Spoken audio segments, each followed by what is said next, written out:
السلام علیکم ورحمت الله وبرکاتو. ګرانو زده کوونکو، الله جل جلاله دې وکړي چې تر دې دمه روغ جوړ او د صحت جامې مو پر تن اوسیږي. تېر لوستونه مو هم په خپلو کورونو کې زده کړي وي. د نن ورځ د لوست لپاره مو هم مطالعه او چمتووالی نیولی وي.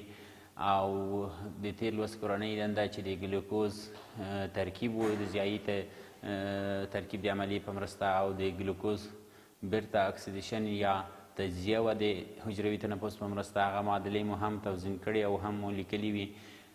او تېر لوست باندې یو ځل بیا په لنډو ټکو کې رڼا اچوو. ګرانو زده کوونکو، په تېر لوست کې موږ تاسو کاربوهایدریتونه ولوستل. ومو ویل چې د کاربوهایدریتونه د کاربن او هایدروجن او اکسیجن څخه جوړ شوي دي، او داسې مفکوره هم شتون لري چې کاربوهایدریت یعنې د کاربن او اوبو ترکیب ده چې د نسبت له مخې د هایدروجن او اکسیجن نسبت چې کوم په اوبو کې ده، همغه نسبت په کاربوهایدریتونو کې هم شتون لري. مګر دا مفکوره غلطه ده چې کاربن او اوبو له ترکیب څخه کاربوهایدریتونه منځته راغلي دي. او موږ تاسو ولوستل چې کاربوهایدریتونه مختلفو برخو کې کارول کیږي. ګرانو زده کوونکو، لکه څرنګه چې کاربوهایدریتونه د انرژي د تولید لپاره په مصرف رسیږي، همدارنګه د میز، کړکۍ، دروازې او کاغذ د جوړولو کې هم کاربوهایدریتونه کارول کیږي. او په همدې ډول ګرانو زده کوونکو، موږ تاسو په تېر لوست کې هم د کاربوهایدریتونو ډولونه ولوستي وو چې کاربوهایدریتونه په عمومي صورت په دریو ډولونو ویشل شوي دي: مونوسکرایدونه یا یو قیمته قندونه، ډایسکرایدونه یا دوه قیمته قندونه. چې مونوسکرایدونه یا یو قیمته قندونه په د اوبو او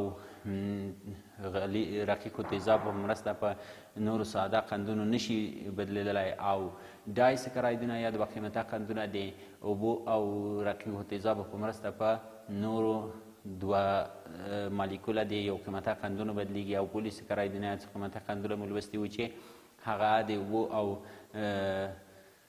رقیقو تیزابو په واسطه باندې په څو مالیکولونو د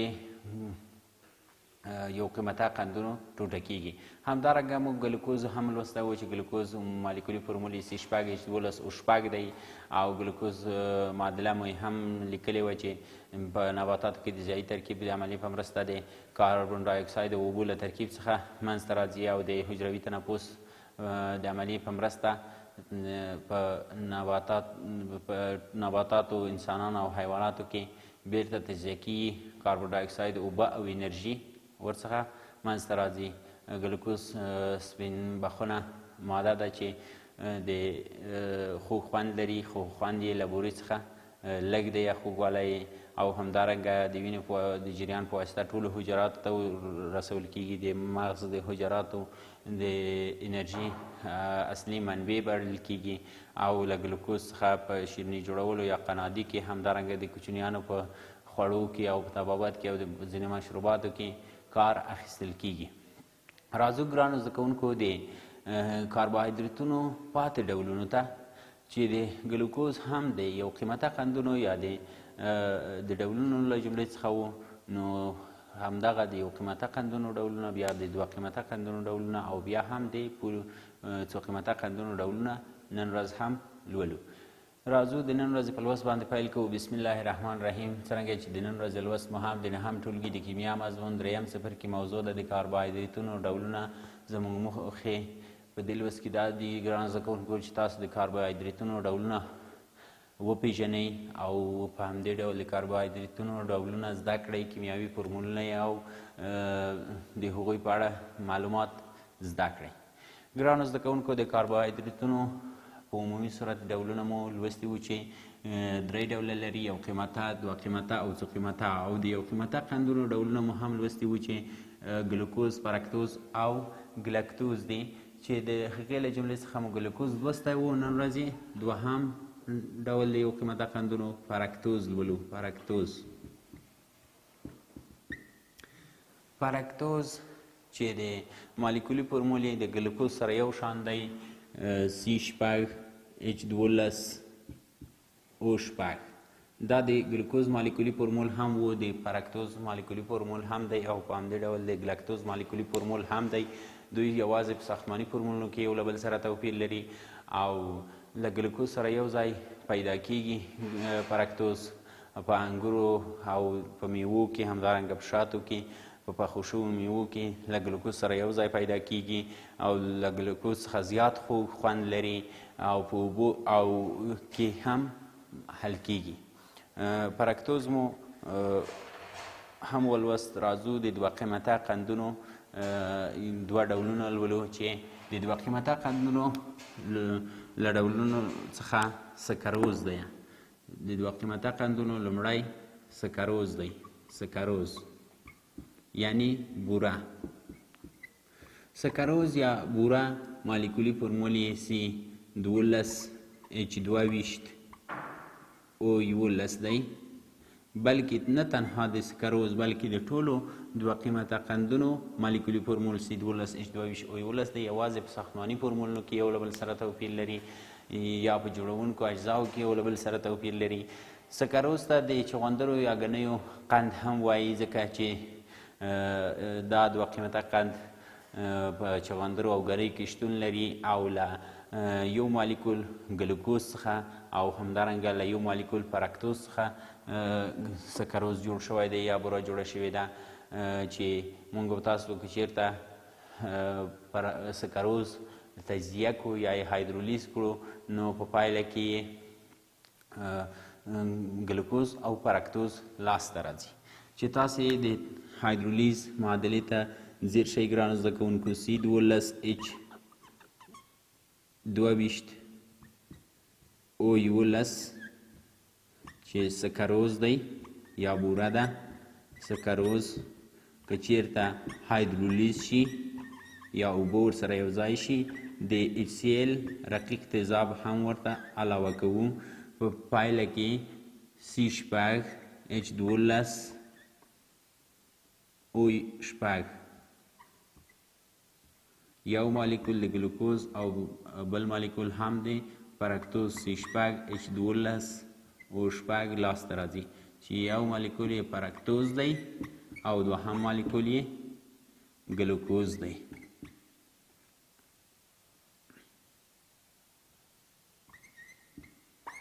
ښه ګرانو زده کوونکو د معادلې توزین ته هم تاسو ځیر شئ.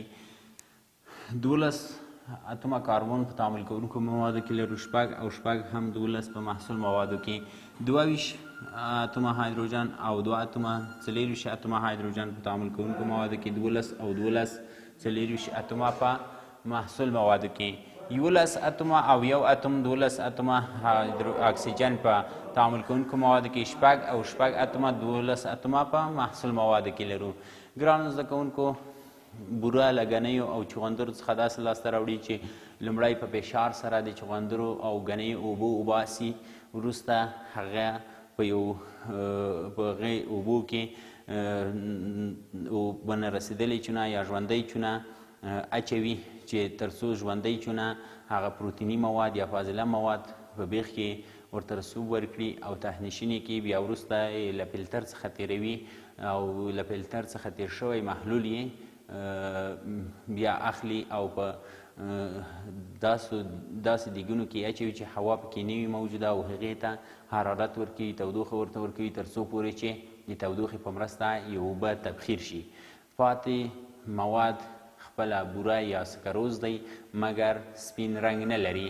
د سپین رنګ د پیدا کولو لپاره د پاتې محلول بیا اخلي په دا محلول بیا اخلي مواد اخلي په اوبو کې اچوي او فعاله سکاره ورڅخه د فعاله سکرو څخه یې تیروي، یعنې د فعاله سکرو څخه چې کله تیریږي نو فلتر کیږي چې هغه رنګه مواد د فعاله سکرو په واسطه جذب کیږي او سپین رنګ بیا یې په همغه هوا نه لرونکو دیګونو کې اچوي او اوبه یې تبخیر کوي. چې د دوهم ځل محلول جوړ شو په د فعاله سکرو څخه یې تیر کړ نو بیا چې کله د تبخیر عملیه ورباندې سرته ورسوي په پایله کې سپین رنګه بوره یا سکروز لاسته راځي. همدارنګه بوره په کورونو کې په ډول ډول خوړو کې موږ داسې کاروو او همدارنګه له سکروز څخه په ګزالیک تیزاب جوړولو کې هم ګټه اخیستل کیږي. لکه سکروز د سرکې له تیزابو او یا له د میوو له اوبو سره په یو وخت کې وایشول شي نو د سکروز یوه برخه دا چې موږ تاسو مخکې ولوستل د سکروز یوه برخه یې د ایښولو نه وروسته د سکروز یوه برخه په یو قیمته قند بدلیږي او له سکروز څخه په چاکلیټ جوړولو او همدارنګه په نورو خواږو جوړولو کې کار اخیستل کیږي. راځو لکتوز چې د دوه قیمته قندونو دوهم ډول دی هم لولو. لکتوز موږ به تاسو د شیدو د قند په نوم هم یاد کړی و. د شیدو قند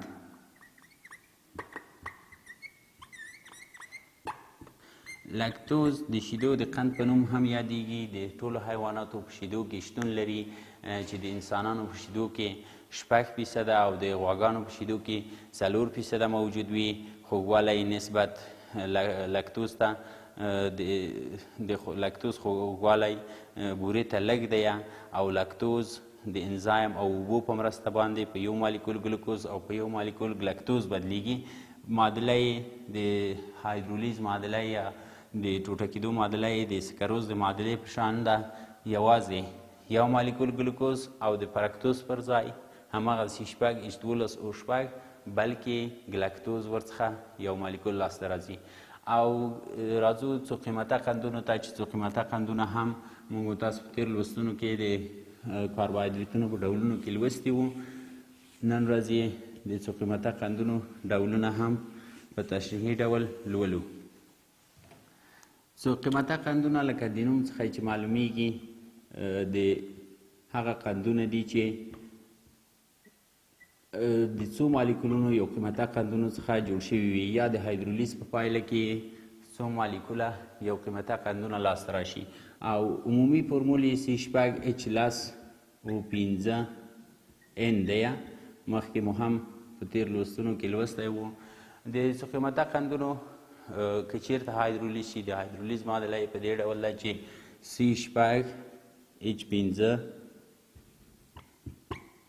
C6H+O5N چې کله د N مالیکوله اوبو سره یو ځای شي N تام عدد ده نو په پایله کې N مالیکوله یو قیمته قندونه لاسته راځي یا مونوسکرایدونه لاسته راځي C6H12O6. دا یې د هایدرولیز معادله چې دې ته هم نشایسته هم په همدې ډول او نور څو قیمته قندونه هم په همدې ډول هایدرولیز کیږي. د څو قیمته قندونو له جملې څخه یو نشایسته ده. نشایسته په کچالو او نورو غنمو جوارو او نورو نباتاتو کې موجوده ده او مهمې سرچینې همدغه کچالو غنم وریجې او دا دي. ګرانو زده کوونکو راځو د نشایستې د پیژندلو لپاره یوه ساده تجربه تاسو ته اجرا کوو چې د هغې ساده تجربې لپاره مو د اړتیا وړ سامان او مواد تاسو ته لومړی معرفي کوم. ګرانو زده کوونکو د نشایستې د پیژندلو لپاره د ایودین محلول مو تاسو ته اړتیا ده.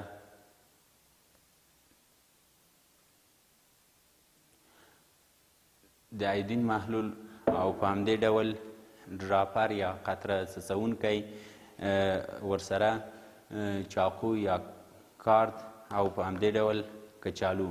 دا چې په کچالو کې نشایسته شتون لري یا نه لري نو لومړی کچالو را اخلو او د کارد یا چاقو په واسطه یې پرې کوو او بیا وروسته د ډراپر په واسطه یا د قطره څڅونکي په واسطه باندې موږ تاسو د ایودین محلول را اخلو او 2 یا 3 قطرې په د ایودین د محلول رنګ تاسو ګورئ سور ته ورته دی په کچالو باندې او یا کچالو رنګ هم اوس ګورئ کچالو باندې یې څڅوو. د یو څو دقیقو له تېرېدو څخه همدا اوس تاسو ګورئ چې په کچالو کې نشایسته شتون لري. د کچالو د پرې شوې برخې رنګ تور شو. لامل یې دا دی چې ایودین له نشایستې سره چې په کچالو کې مو شتون درلود تعامل کوي او په پایله کې تور رنګ منځته راځي. ډیره ساده تجربه وه. تاسو کولی شئ دا تجربه ګرانو زده کوونکو په خپلو کورونو کې هم اجرا کړئ که چیرته د ایودین محلول ولرئ. ښه ګرانو زده کوونکو، دوهم ډول د څو قیمته قندونو له جملې څخه سلولوز دی. سلولوز هم د څو قیمته قندونو یا پولیسکرایدونو له جملې څخه دی چې د سلولوز مالیکولونه نسبت نشایستې مالیکولونو ته لوی دي یا غټ مالیکولونه دي او په طبیعت کې هم نسبت نشایستې ته زیات پیدا کیږي. د نباتي ټولو حجرو دیوال د سلولوز څخه جوړ شوی دی چې د لرګي او بالوچ یعنې پنبه هم سلولوز مهمې سرچینې بلل کیږي. په همدې ډول ګرانو زده کوونکو کاغذ هم له سلولوز څخه جوړیږي او په اوبو او عضوي حل کیدونکو کې سلولوز نه حل کیږي. ښه ګرانو زده کوونکو، راځو د نن ورځې د لوست لنډیز ته. په نن ورځ لوست کې بیا هم موږ تاسو د کاربوهایدریتونو ډولونه ولوستل چې عمومي ډولونه مې په تېر لوست کې لوستي وو چې په 3 ډوله دي: مونوسکرایدونه یا قیمته قندونه، ډایسکرایدونه 2 قیمته قندونه او پولیسکرایدونه یا 3 قیمته قندونه. چې د مونوسکرایدونو له جملې څخه ګلوکوز هم په تېر درس کې لوستی و، لکه فرکتوز هم په دې لوست کې ولوست چې فرکتوز له ګلوکوز سره یو مالیکولي فورمول یو شان ساختماني فورمول توپیر لري او په همدې ډول یې له ګلوکوز سره یو ځای پیدا کیږي او په اوبو کې حل کیږي. سکروز مو ولوست چې د چغندرو یا د ګنیو د قند په نوم هم یادیږي او د ګنیو او چغندرو څخه یې لاسته راوړي. په چاکلیټ جوړولو، مربا جوړولو کې ترې ګټه اخیستل کیږي او یو 2 قیمته قند دی، د بورې په نوم هم یادیږي. بیا مو وروسته لکتوز ولوست چې شیدو قند په نوم یادیږي. د انسانانو په شیدو کې 6%، د غواګانو په شیدو کې 4% شتون لري او دا هم یو 2 قیمته قند دی. وروسته له هغې څخه موږ تاسو ګرانو زده کوونکو پولیسکرایدونه ولوستل چې پولیسکرایدونو له جملې څخه د پولیسکرایدونو عمومي فورمول C6H10O5N دی او د هایدرولیز معادله مو یې ولوستله چې پولیسکراید را اخلو د ان مالیکوله اوبو سره یو ځای کوو، ان مالیکوله مونوسکرایدونه ورڅخه لاسته راځي.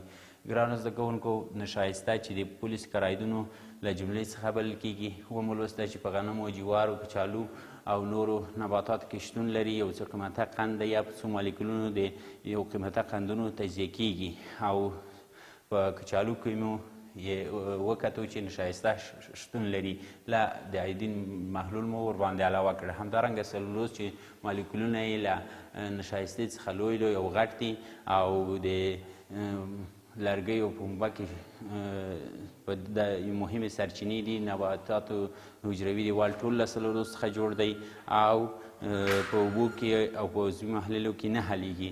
ګرانو زده کوونکو، ستاسو کورنۍ دنده همدغه دی: 2 قیمته قندونو د هایدرولیز معادله او د پولی سکرایدونو یا 3 قیمته قندونو د هایدرولیز معادله ستاسو کورنۍ دنده تر راتلونکي لوست پورې چې د 3م څپرکي لنډیز او پوښتنې دي تاسو پر لوی رب سپارم. تاسو راتلونکی لوست هم ولولئ او د نن ورځې کورنۍ دنده هم اجرا کړئ.